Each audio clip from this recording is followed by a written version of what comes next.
प्रधानमंत्री नरेंद्र मोदी आज भारत, इजराइल, संयुक्त अरब अमीरात और अमेरिका के समूह I2U2 के नेताओं के पहले शिखर सम्मेलन में हिस्सा लेंगे।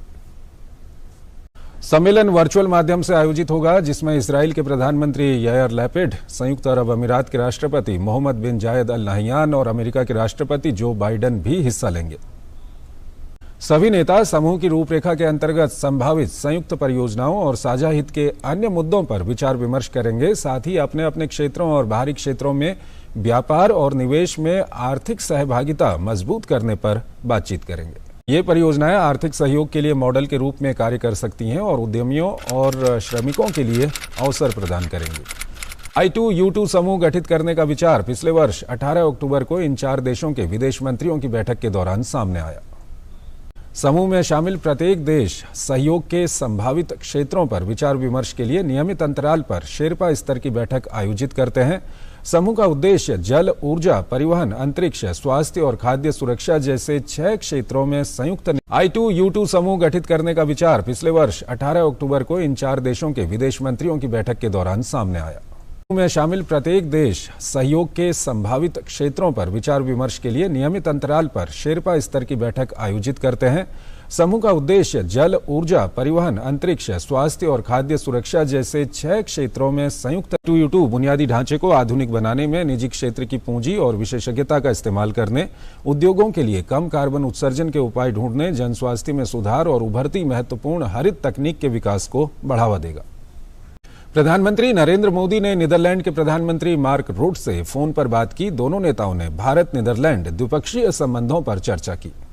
दोनों नेताओं के बीच जल पर रणनीतिक साझेदारी, कृषि के प्रमुख क्षेत्र में सहयोग, उच्च तकनीक और उभरते क्षेत्रों में द्विपक्षीय सहयोग की संभावना पर बात हुई। उन्हें भारत यूरोपीय संघ के संबंधों, भारत प्रशांत में सहयोग और क्षेत्रीय और वैश्विक मुद्दों पर विचारों का आदान प्रदान किया। भारत और नीदरलैंड इस साल संयुक्त रूप से राजनयिक संबंधों की स्थापना के 75 वर्ष मना रहे हैं। संसद का मानसून सत्र 18 जुलाई से शुरू हो रहा है। सरकार ने मानसून सत्र से पहले रविवार को सर्वदलीय बैठक बुलाई है। संसदीय कार्य मंत्री प्रहलाद जोशी द्वारा बुलाई गई इस बैठक में सदन में सभी राजनीतिक दलों के नेताओं को आमंत्रित किया गया है। आगामी संसद सत्र में विपक्ष कई मुद्दे उठा सकता है। ये नेताओं ने मानसून सत्र से पहले आगे की रणनीति पर विचार के लिए 10 जुलाई को विस्तृत रूप से विचार विमर्श किया था। संसद सत्र के पहले दिन 18 जुलाई को नए राष्ट्रपति का चुनाव होगा और उपराष्ट्रपति पद के लिए 6 अगस्त को चुनाव कराया जाएगा। ये सत्र 12 अगस्त तक चलेगा। 15 जुलाई से अगले 75 दिन तक देश भर में सभी वयस्कों को कोविड टीके की बूस्टर डोज निःशुल्क दी जाएगी। केंद्रीय मंत्रिमंडल की बैठक में इसे मंजूरी दी गई।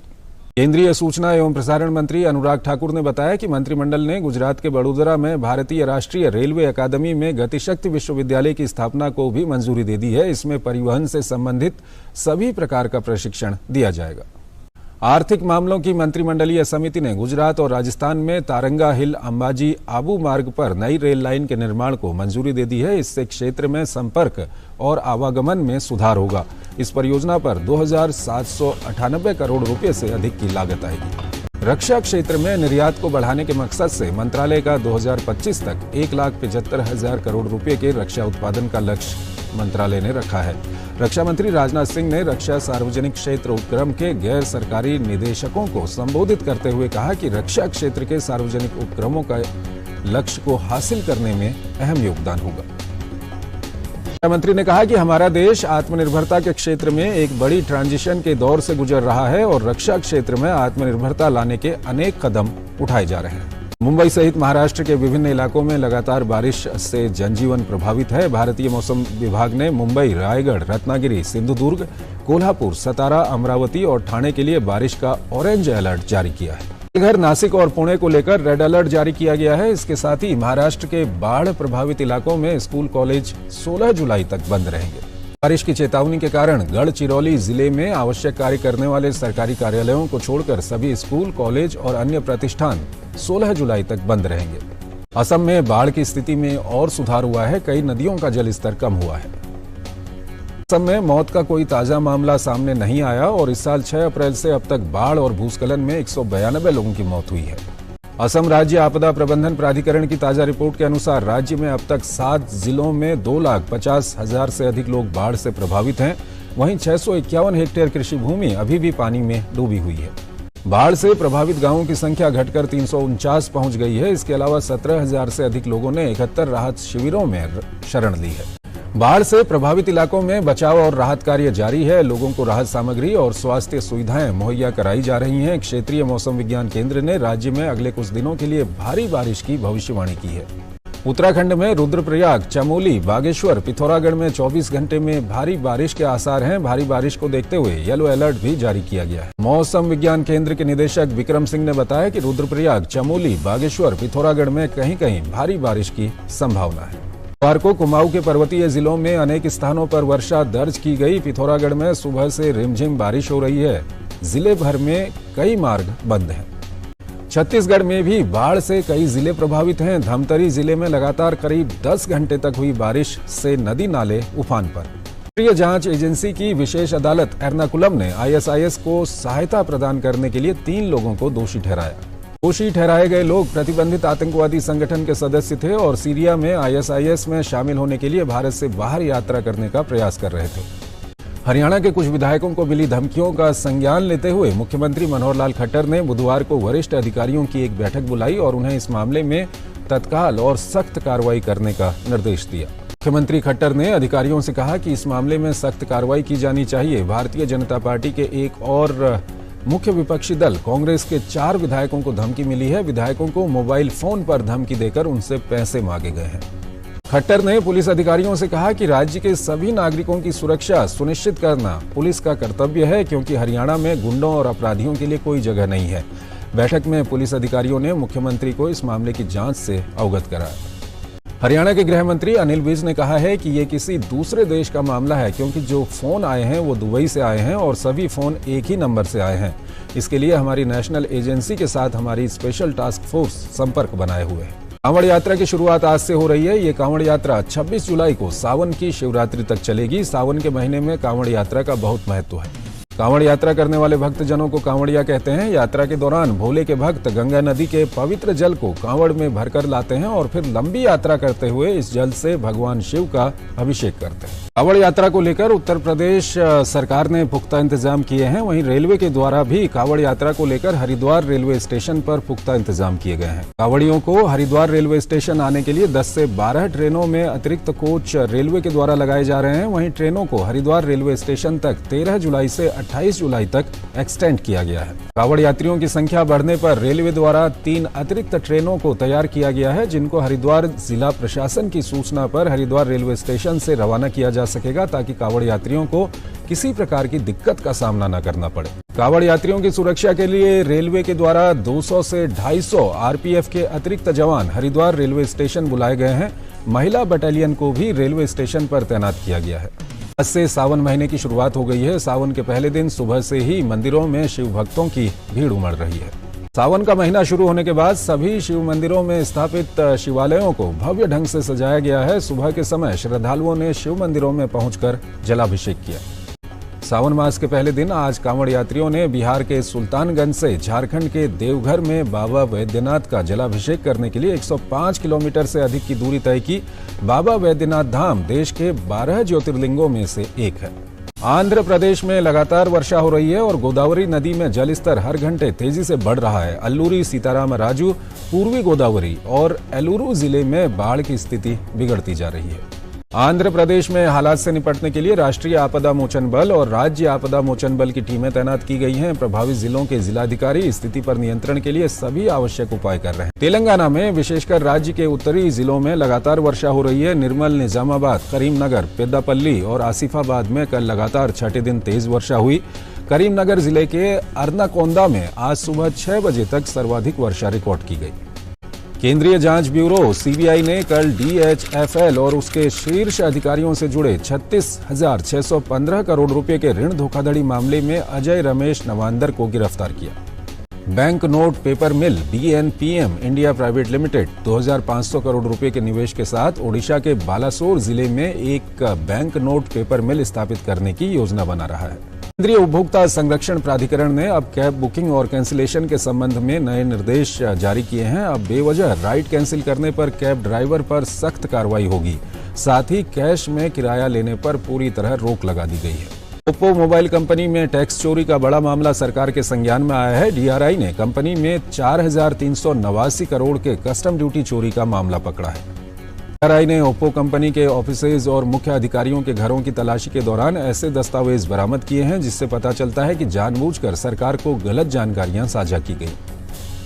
ओप्पो कंपनी को नोटिस जारी कर दिया गया है और 4,389 करोड़ रुपए के कस्टम ड्यूटी की मांग की गई है। नोटिस में ओप्पो इंडिया, ओप्पो चाइना और इसके कर्मचारियों पर पेनल्टी भी लगाई गई है। दिल्ली हाईकोर्ट ने वीवो कंपनी के खातों को 950 करोड़ रुपए की बैंक गारंटी और 250 करोड़ रुपए के न्यूनतम बैलेंस की शर्त पर कंपनी के खातों को डेबिट फ्रीज करने और उसके संचालन की अनुमति दे दी है। स्वीडन की कंपनी इलेक्ट्रोलक्स ने 17 साल बाद फिर भारत में अपना कारोबार शुरू किया है। इलेक्ट्रोलक्स एक ग्लोबल होम अप्लायंस कंपनी। भारतीय महिलाएं अपना कारोबार शुरू करने के मामले में पुरुषों से आगे हैं। रिपोर्ट्स के मुताबिक स्टार्टअप की महिला संस्थापकों का हिस्सा 2016 से 2021 के बीच 2.68 गुना बढ़ा, जबकि पुरुष संस्थापकों की हिस्सेदारी सिर्फ 1.79 गुना ही बढ़ सकी। एयरलाइन कंपनी इंडिगो और गो फर्स्ट के कर्मचारियों के सैलरी विवाद के बीच डीजीसीए ने कहा है कि उन्हें उम्मीद है कि ये मामला जल्द सुलझ जाएगा। डेलॉइट की एक रिपोर्ट में अनुमान लगाया गया है कि भारतीय अर्थव्यवस्था मौजूदा वित्त वर्ष में 7.1 से 7.6% की रफ्तार से बढ़ेगी। कठिन वैश्विक परिस्थितियों और महंगाई के बावजूद भारत अगले कुछ साल तक दुनिया की सबसे तेजी से बढ़ती अर्थव्यवस्था बना रहेगा। दिग्गज टेक कंपनी माइक्रोसॉफ्ट ने बड़ी संख्या में कर्मचारियों की छंटनी कर दी है। इससे पहले दुनिया की कई बड़ी कंपनियां भी आर्थिक मंदी की आहट का हवाला देकर स्टाफ को कम कर रही हैं।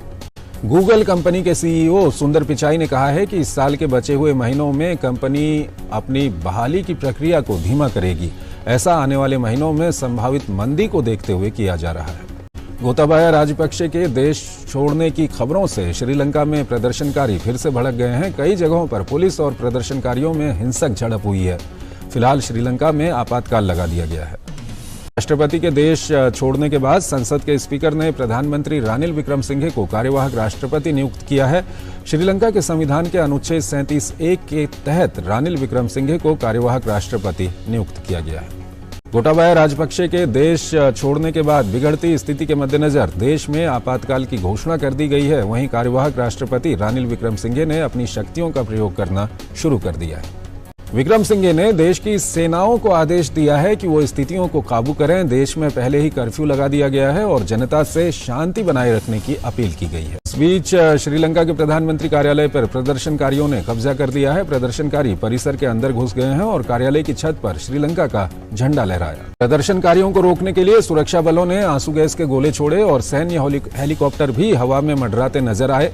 हालांकि प्रशासन की प्रदर्शनकारियों को डराने की सारी कोशिश नाकाम रही और भीड़ प्रधानमंत्री कार्यालय पर काबिज होने पर सफल रही। इस बीच श्रीलंकाई मीडिया की रिपोर्ट में दावा किया गया है कि श्रीलंका के राष्ट्रीय टीवी चैनल रूपवाहिनी कॉरपोरेशन के प्रसारण को रोका गया। कोलंबो में प्रदर्शनकारियों से अपने परिसर के घिर जाने के बाद चैनल ने प्रसारण को रोक दिया। श्रीलंका संकट के बीच अमेरिकी दूतावास ने श्रीलंका में 2 दिन के लिए अपनी सेवाएं बंद कर दी हैं। इस बीच जगह जगह प्रदर्शनकारियों को खदेड़ने के लिए सुरक्षा कर्मियों को काफी मशक्कत करनी पड़ रही है। वहीं श्रीलंका में विपक्ष के नेता साजिथ प्रेमदासा ने रानिल विक्रमसिंघे को कार्यवाहक राष्ट्रपति बनाए जाने पर सवाल उठाए हैं। एक ट्वीट में साजिद प्रेमदासा ने कहा है कि एक सीट वाले सांसद को पहले देश का प्रधानमंत्री नियुक्त किया गया और अब उसी व्यक्ति को कार्यवाहक राष्ट्रपति बना दिया गया है। ये लोकतंत्र की राजपक्षे शैली है। ये कितनी बड़ी त्रासदी है। दूसरी तरफ श्रीलंका के अगले राष्ट्रपति के चयन के लिए 20 जुलाई को संसद की मंजूरी मिलने के बाद 3 तरफा लड़ाई होने वाली है। नए राष्ट्रपति का चुनाव करने के लिए श्रीलंका की संसद 20 जुलाई को गुप्त मतदान करेगी। ब्रिटेन के प्रधानमंत्री पद की रेस में पहले राउंड की वोटिंग के बाद ऋषि सुनक शीर्ष पर हैं। सुनक के अलावा 5 अन्य दावेदार भी पहले राउंड में जीत हासिल करने में कामयाब रहे। के प्रधानमंत्री पद की रेस में पहले राउंड की वोटिंग में सुनक को 88 वोट मिले, जबकि दूसरे स्थान पर काबिज वाणिज्य मंत्री पेनी मॉर्डेंट से 67 मत उनको मिले। विदेश मंत्री लिज ट्रुस को 50 वोटों के साथ तीसरा स्थान मिला। अब आज इन नेताओं के बीच दूसरे राउंड की वोटिंग होगी, जिसके बाद 2 उम्मीदवारों को चुना जाएगा। इसके बाद 1,60,000 पार्टी सदस्य इसका निर्णय करेंगे कि उनका अगला नेता और देश का पीएम कौन होगा। अपनी मध्य पूर्व देशों की यात्रा के पहले चरण में अमेरिका के राष्ट्रपति जो बाइडेन इजराइल पहुंचे, जहां उनकी पहली मुलाकात बेन गुरियन हवाई अड्डे पर रक्षा मंत्री बेनी गैट्स के साथ हुई। राष्ट्रपति जो बाइडेन को iron beam laser defence system की जानकारी दी गई। हाई पावर वाला लेजर इंटरसेप्टर इजराइल की मल्टीलेयर मिसाइल डिफेंस सिस्टम का नया सदस्य है। अमेरिका के राष्ट्रपति जो बाइडेन ने यरूशलेम में वाशेम होलोकॉस्ट रिमेम्बरेंस सेंटर का दौरा किया। बाइडेन ने अनंत लौ प्रज्वलित की और पुष्पांजलि अर्पित की। बाइडेन ने आगंतुक पुस्तिका में हस्ताक्षर भी किए। हॉल ऑफ रिमेम्बरेंस में आयोजित समारोह में बाइडेन ने होलोकॉस्ट में जिंदा बचे 2 लोगों से मुलाकात की। गैस, भोजन और किराए की बढ़ती कीमतों ने जून में अमेरिकी मुद्रास्फीति को 4 दशक के एक नए शिखर पर पहुंचा दिया है। अमेरिका में सरकार की ओर से बताया गया है कि खुदरा महंगाई दर जून के महीने में बढ़कर 9.1% पर पहुंच गई है। ये साल 1981 के बाद से 12 महीनों में हुई सबसे बड़ी बढ़ोतरी है। गौरतलब है कि मई 2022 में अमेरिका में महंगाई दर 8.6% रही थी। अमेरिका में लगातार बढ़ रही मुद्रास्फीति ने वहां के आम लोगों को खासा प्रभावित किया है। अब महंगाई नई दर सामने आने के बाद ये भी लगभग तय हो गया है कि यूएस फेडरल रिजर्व ब्याज दरों में बढ़ोतरी का फैसला फिर कर सकता है। हंगरी सरकार ने ऊर्जा के क्षेत्र में आपातकाल की स्थिति घोषित कर दी है। हंगरी के प्रधानमंत्री कार्यालय ने बुधवार को इस फैसले की जानकारी दी। हंगरी के प्रधानमंत्री कार्यालय के प्रमुख गेरेगेली गुलियास ने कहा कि यूरोप में हर जगह युद्ध और प्रतिबंधों के कारण ऊर्जा की स्थिति बेहद कठिन है। ऐसे में हर विकल्प पर ध्यान दिया जाना चाहिए जो अर्थव्यवस्था में ऊर्जा के सबसे कम उपयोग के लिए प्रोत्साहन प्रदान करता हो। अमेरिका के राष्ट्रपति चुनाव में डोनाल्ड ट्रंप की हार के बाद अमेरिकी संसद परिसर में 6 जनवरी 2021 को हुई हिंसा की जांच जारी है। जांच कर रही हाउस कमेटी के समक्ष अपनी गवाही में व्हाइट हाउस में पूर्व राष्ट्रपति ट्रंप के वकील रहे पैट सिपोलन ने कहा कि ट्रंप को चुनाव में जो बाइडेन की जीत स्वीकार करनी चाहिए थी। ईरान के राष्ट्रपति इब्राहिम रईसी ने कहा है कि ईरान अमेरिका के साथ परमाणु गतिरोध में अपने सही और तार्किक रुख से कभी पीछे नहीं हटेगा। इंग्लैंड के खिलाफ वनडे सीरीज के पहले मैच में कमाल करने वाले जसप्रीत बुमराह आईसीसी रैंकिंग में वनडे के दुनिया के नंबर 1 गेंदबाज बन गए हैं। बुमराह ने न्यूजीलैंड के तेज गेंदबाज ट्रेंट बोल्ट को पीछे छोड़कर वनडे में गेंदबाजों की रैंकिंग में पहला स्थान हासिल कर लिया है। जसप्रीत बुमराह उन 3 गेंदबाजों में शामिल हैं जो टेस्ट और वनडे दोनों फॉर्मेट की रैंकिंग में टॉप 10 में है। सूर्य कुमार यादव को भी बल्लेबाजों की रैंकिंग में बड़ा फायदा हुआ है और वो बल्लेबाजों की रैंकिंग में 5वें स्थान पर आ गए हैं। आईसीसी की ताजा रैंकिंग में टी20 में भुवनेश्वर कुमार टॉप 10 में शामिल एकमात्र गेंदबाज हैं। आईसीसी रैंकिंग में बल्लेबाजों की सूची में विराट कोहली 4थे और रोहित शर्मा 5वें स्थान पर बने हुए हैं। भारत और इंग्लैंड के बीच 3 मैच की सीरीज का दूसरा वनडे आज लॉर्ड्स में खेला जाएगा। पहला मुकाबला जीतकर टीम इंडिया को श्रृंखला में 1-0 की बढ़त हासिल है। दक्षिण कोरिया में चल रहे आईएसएसएफ निशानेबाजी विश्व कप में भारतीय पुरुष ट्रैप टीम ने रजत पदक जीतने में कामयाबी पाई है। स्वर्ण पदक के लिए हुए इस मैच में टीम इंडिया स्लोवाकिया से 2-6 से हार गई और उसे रजत पदक से संतोष करना पड़ा। चेल्सी ने मैनचेस्टर सिटी से 50 मिलियन पाउंड के सौदे में इंग्लैंड के फॉरवर्ड खिलाड़ी रहीम स्टर्लिंग के अनुबंध की पुष्टि कर दी है। 27 वर्षीय स्टर्लिंग ने चेल्सी के साथ 5 साल के अनुबंध पर हस्ताक्षर किए हैं। गौरतलब है कि सिटी ने 2015 में स्टर्लिंग को लिवरपूल से अपनी टीम में शामिल किया था। जर्मनी के पूर्व खिलाड़ी मैसूत ओजिल विवाद के चलते तुर्की के फुटबॉल क्लब फेनरबाहसे से अपने करार से पहले ही अलग हो रहे हैं। लीड्स यूनाइटेड के फॉरवर्ड खिलाड़ी राफिना 2 क्लबों के बीच एक समझौते पर सहमत होने के बाद बार्सिलोना में शामिल होने के लिए तैयार है।